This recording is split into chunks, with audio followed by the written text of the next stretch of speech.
Hey everyone, I'm Steve Rhode, the old, authentic, original Get Out of Debt guy. And with me, as always, is the new and improved Get Out of Debt guy, Damon Day. Say hello, Damon. Hey, Steve. Today, Improved may be a stretch, but I'll take it. well, it's called marketing. Oh, we're marketing. It's branding. We're branding. Well, you're on a diet, so we'll call it shrinkflation. Shrinkflation. Hopefully it works. Today, we're tackling one of the most common and nerve-wracking questions people face when they're behind on their credit cards. How many times have we heard this? Should I accept a debt settlement offer from my credit card company? Well, it sounds simple.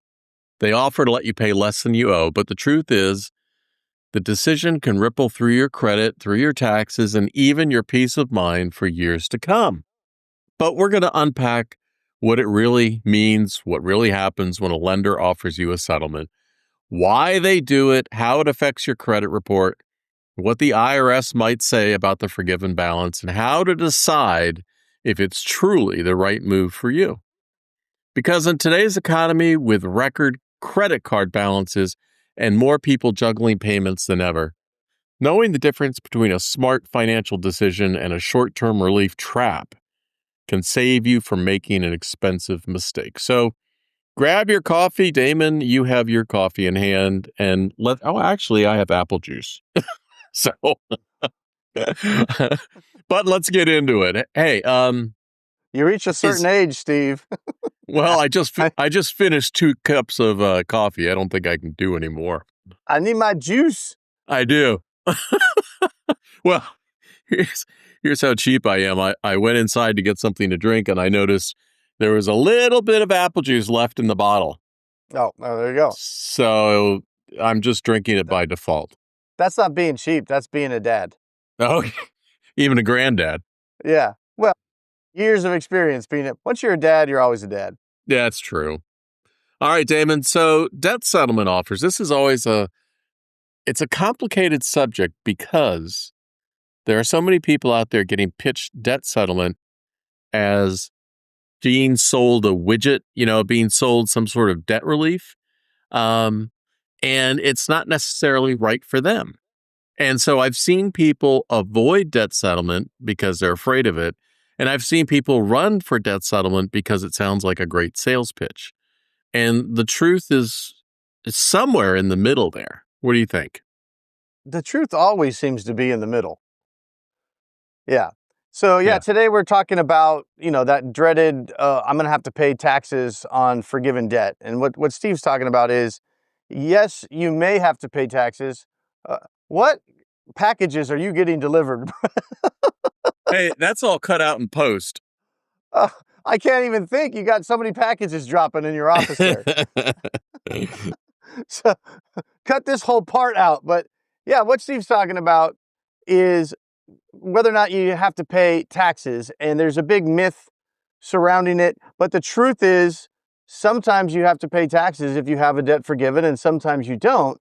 But what you need to do is research it, get a strategy, and understand whether or not taxes would be involved if you negotiated a debt. Because if you go into some kind of settlement strategy or negotiation and not realize you're going to be liable for taxes, that could be a big unexpected bill that you're not going to want. That's not a surprise you want to have. But so let's talk about why creditors offer debt settlements. Now, you think that a lot of people out there that are selling debt relief have some sort of inside secret that they can make creditors accept less than you owe on it. But the reality is, the reason that creditors will accept debt settlement offers is because they offer debt settlement offers. They just don't offer them initially when you're first behind. But here's some reasons why creditors do offer debt settlements. Now, like right now in 2025, credit card delinquencies are at their highest level in over a decade, and lenders know that a lot of people simply will not be able to pay in full. So, when an account gets seriously past due, like 90 to 180 days, at 180 days, creditors must charge it off for accounting purposes. And sometimes, Damon, I've heard people say, well, when a creditor charges it off, It means the insurance company's going to pay them. Well, No. that's that's because the internet exists, right? So Yes, there's a right. lot of misinformation out there. That I is Grimm's fairy tale. That does not happen. It's a But what very it common misinterpretation of what charge off actually means. It doesn't mean they've charged off your obligation to yeah, pay you them. don't That's know not what it, it right? means. Yeah, No, that's not what it means. no. It's just an accounting thing. And when they have to write it off as a loss, they can still try to recover something. 100%. So, Yeah. yeah, a settlement is a partial payment. Like they might get paid.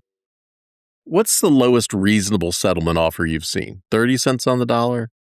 It's all over the board. There's so Yeah. many factors that Well, play into it. I'm trying to Because use a range. well, the lowest settlement is zero. Right. You can technically settle it for zero in some cases, never have to pay it.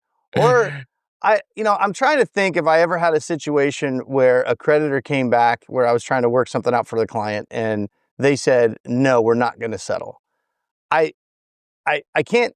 The only time this was over a decade ago, I had a situation where they just came back and blatantly said, we're not going to settle.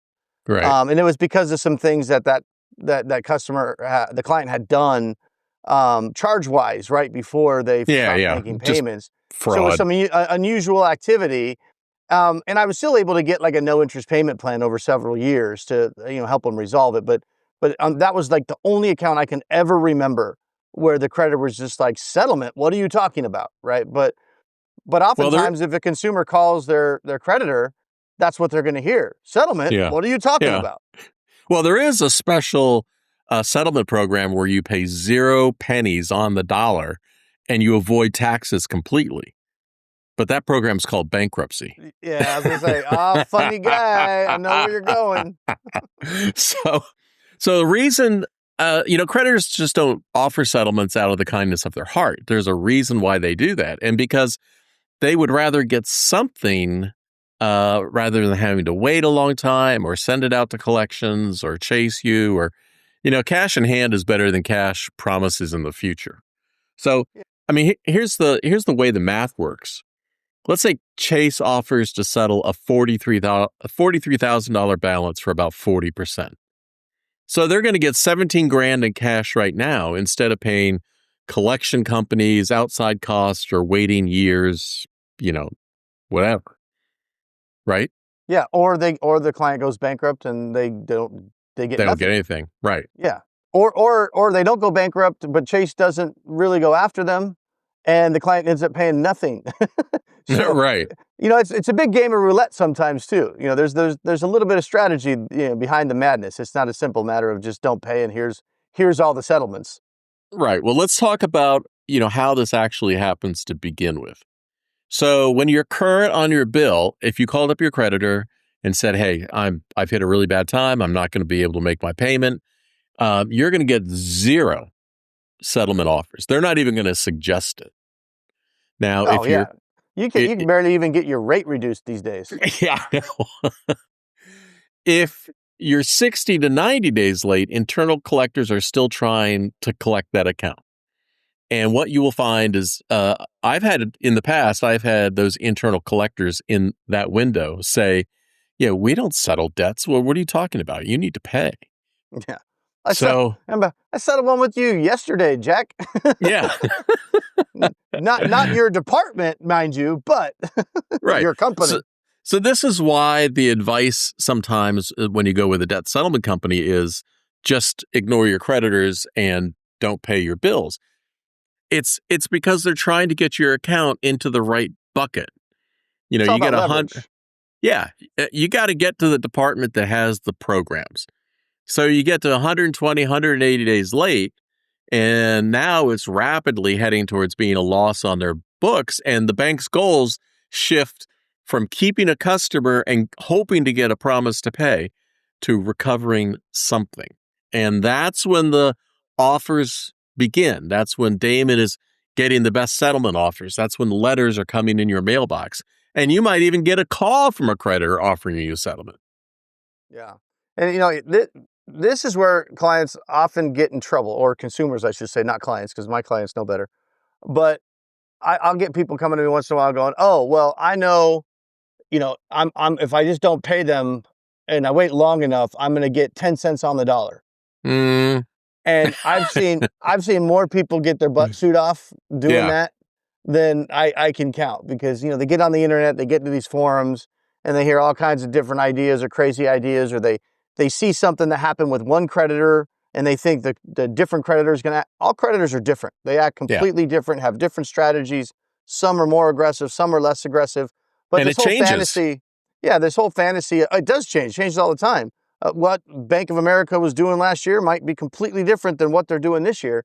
Yeah. But, people go in there and they get on these forums and they're like, oh, well, they're going to sell this debt for pennies on the dollar, right? You hear that all the time. Yeah. So I'm going to offer them 10% and they're going to double their money and they're going to be happy with that. And it's Yeah, like, they better take that. Yeah. And I hear people sometimes kind of have this almost like this arrogance about it. Like, I'm doing them a favor by offering them 10 or 15%. And I'm like, no, it doesn't work that way, and if honestly, I tell a client, if all you have is 10% that you can settle with over the next year or so, then you seriously need to consider bankruptcy. Because if your strategy is, I owe 100 grand and I'm going to try to settle it all for 10, you're going to be sued. That's what's going to happen. Here's another funny thing. So, my years of running a credit counseling organization. So credit counselors won't really talk to you about settlement. They won't tell you that's a possibility and that exists.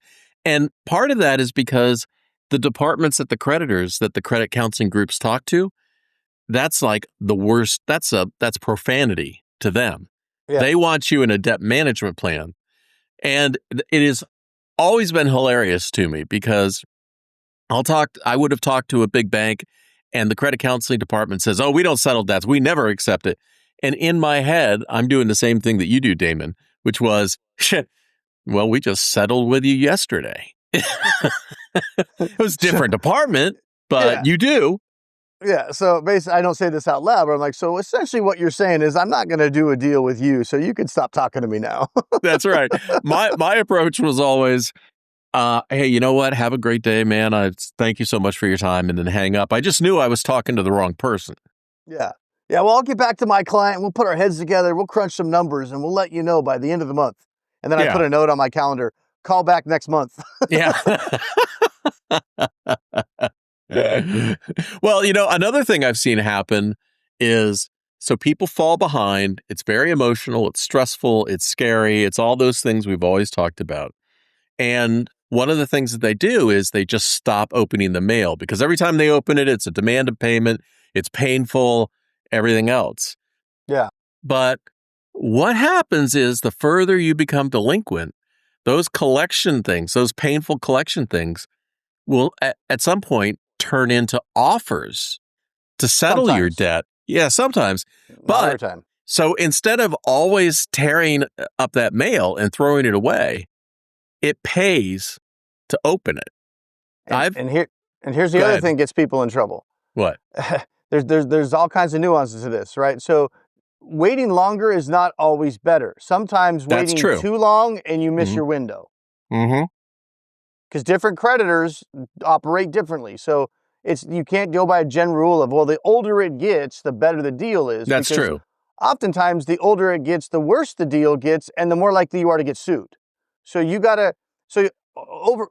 settlement is so much more than just don't pay and then make offers, right? You have to have a strategy based on your ability to come up with some funds, who your creditors are, how much you owe each of those creditors. And this should all be figured out ahead of time to even know whether or not settlement is a good strategy. You need to have that roadmap before you even start to go down that path, because we may find, hey, you have no ability to come up with any funds. This is not a good strategy. It's not going to make sense. You're just going to fall further and further behind, and cross your fingers you don't get sued, and you have no ability to come up with any funds. So we got to look at some different strategy. So you need to map that out ahead of time. And also, this is why it's important. When my clients would talk to me back in the past when I was doing this, I knew what the creditors were doing because I was settling the debts and knew what their programs were. When you're the consumer and you're behind, You might play the long game and say, I'm just not going to pay and everything's going to be great and 10 cents on the dollar. But you have no clue what they're really doing because you're not doing this every day like Damon is. Oh, before I forget to mention it again, you can reach Damon, ask him all your debt settlement questions at damonday.com. DAMONDAY.com. Yeah. Damon, Yeah, here's I was gonna say, you could be talking to a creditor and they make it some offer and you have no clue if is that the best offer? Is it yeah. going to be better next month? Am I going to get sued next month if I don't take it? And they always give a deadline. Well, you have to have a decision. Sometimes the deadline will be right now. Before you hang up the phone, I need an answer. Yeah, it's artificial. Usually when they say that, that's a total BS bluff. Yeah. Sometimes they actually mean it. And they might say, oh, it's got to be by Friday. Well, is that true? If I don't accept that by Friday, is it going to get better? Is it going to charge off? Sometimes that is, in fact, a hard deadline. But if you don't have any background dealing with that creditor, you have no idea if they're totally BSing you or if they're actually being serious that, this offer goes away Friday, it's going to go to an attorney, and then this 30 cents on the dollar is going to be 75 cents on the dollar. Well, I've seen even more ridiculous things like somebody early on in collections who would, out of fear, make a promise to pay and then not make that payment. And then they get to settlement where it's an opportunity. And now I've actually had collectors tell me that they wouldn't accept a payment agreement on a settlement because that person doesn't honor their promises. So you got to know how to play the game to get the best deal. And game is the absolute correct word. It is a game. And it's not, it's like, you have to walk this line between you don't want the client to be marked down as a refusal to pay. Right. Right. But you also don't want to make a promise that's not in the client's best interest. So there's that fine line you have to walk when you're going back and forth with the creditors and either trying to buy time or negotiate, get into the window where you can get the best deal. Like you said, you don't want to promise something and then just shine them on, but you also don't want to say, hey, they're not paying you. Right. Well, that's why people need a debt coach like you. Now, one of my favorite examples, I've talked about it in the past, was I had a client who desperately wanted to settle he should have gone bankrupt, but he desperately wanted to settle his debt and he owed it was like 50 grand or something. So the credit counseling department said, we don't settle, he's going to have to pay it. The settlement department said, we'll take $43,000 on the $50,000 balance. And this guy was going to have to cash out his, 401k. But here's the kicker. Yeah. So here's the kicker. And I'm telling the client all along, look, don't jump, don't react. So dude gets home and in his mailbox, there's an offer for $27,000. Yeah. We went from we don't settle to a crappy settlement to a really good offer. Yeah. Yeah. And it's so different for every creditor and even the same creditor. You can't say, oh, well, this is what Bank of America does. And then I can't ahead of time lay out for a client step 1, step 2, step 3. You have to kind of read the tea leaves almost as you're going and use past performance to see, what they're probably going to do. But at the end of the day, I always tell clients, settlement is like jumping out of an airplane. Now, you got a parachute, but at the end of the day, do you really know 100% it's going to pop open?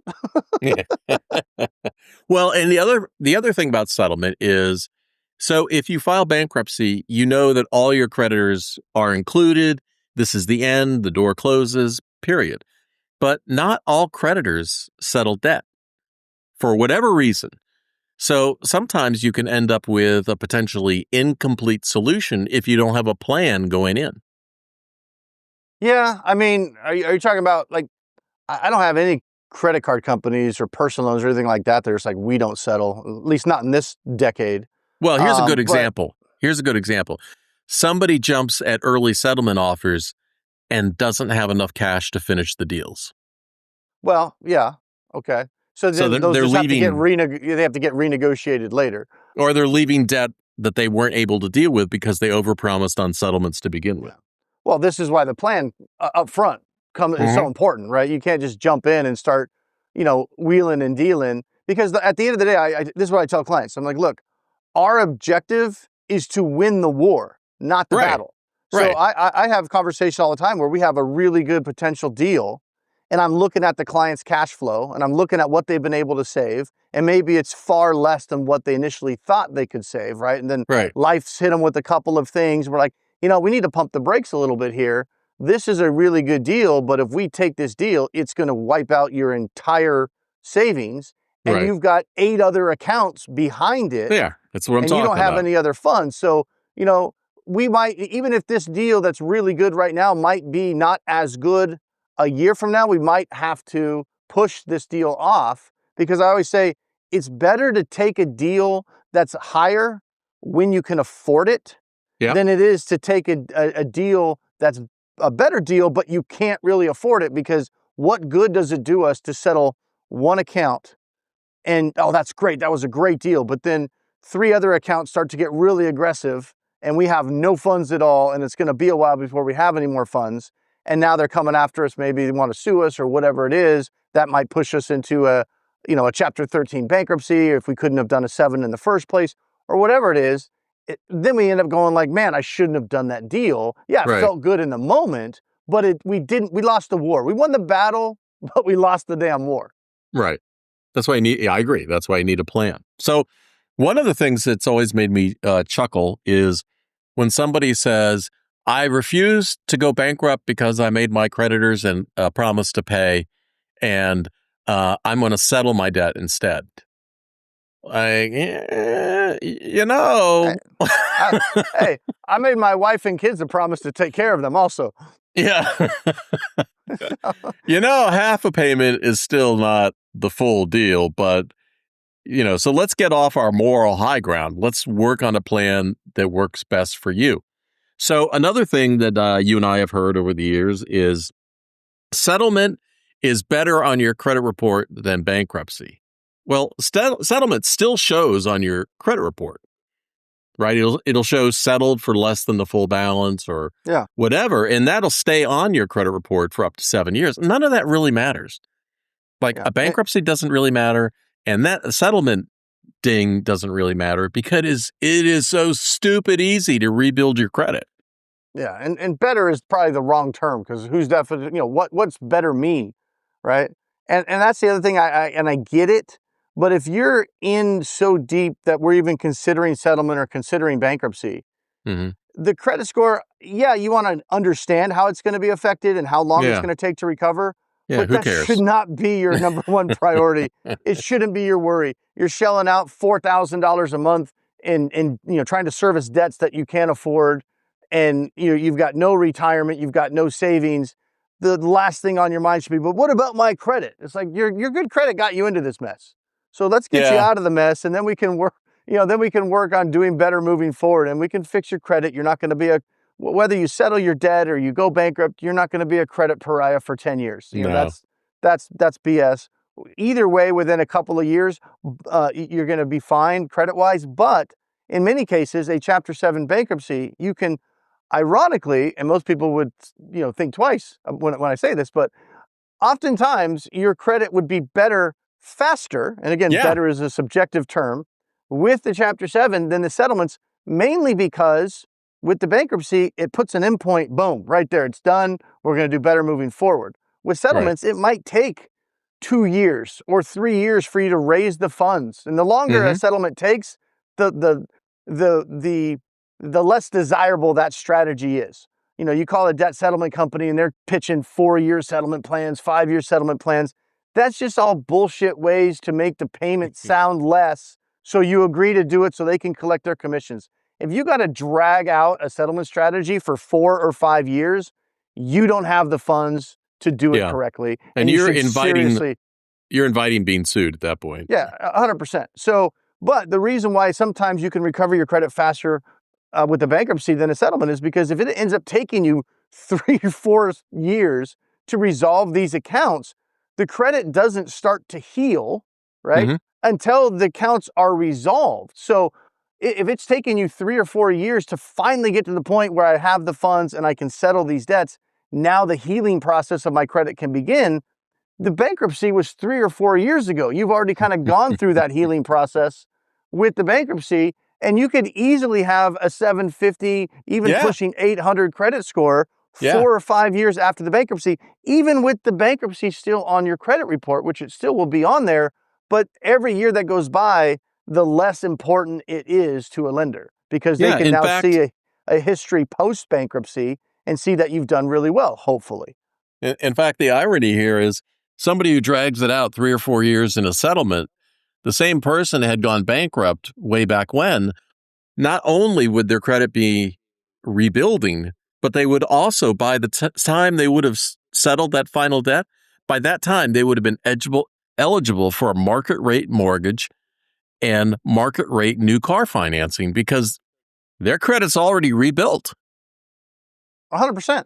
If you looked at, when did I file bankruptcy? 2011. And I remember it was 2014. I went down. Now Dave Ramsey would be like, "You did what?" But I just, I had a platinum Escalade, had 5 TVs in there. Not bragging about the TVs because they never got watched. That was stupid. But my point is, anybody that looked at my lifestyle in 2013, 2014 would never believe that I filed bankruptcy in 2011, because wait a minute, you don't have any credit, right? No, I had plenty of credit cards. I had an Amex Platinum card a couple of years after I filed bankruptcy. New car financing at good rates. I mean, it's a myth that you're not going to be able to borrow money and you're going to have bad credit for 10 years after a bankruptcy. Yeah, I had a new mortgage at market rates 2 years after my bankruptcy. Yeah. And the reason that I did that was because I went bankrupt. Because if I hadn't gone bankrupt, I would have been able to save a down payment big enough to qualify me for exceptional rates. Yeah. Well, and I know we mentioned this at the beginning, but one of the things we wanted to cover on this podcast before I forget was when we're talking about settlement, that potential tax liability. I wanted to get into. I've got that all covered right here. All right, let's jump into the specifics on that, because I do get that question a lot. Am I going to have to pay taxes if we settle this debt? Yeah. And unfortunately, the question is, well, maybe. So when you forgive a debt, you're going to get a tax form from your creditor. Now, you might not get it in the mail, but they're sending it in to the IRS. So this is why you got to pay attention. You're going to get a form called a 1099-C. So the creditor is supposed to issue that form to you when they forgive. Real quick, Steve. Yeah. So I'm sorry to interject, but maybe the word you used was supposed to, and they are supposed to. But in practice, you wouldn't believe how many times they don't send it, and they also don't send it to the IRS. It doesn't happen every time. I don't know why. Right.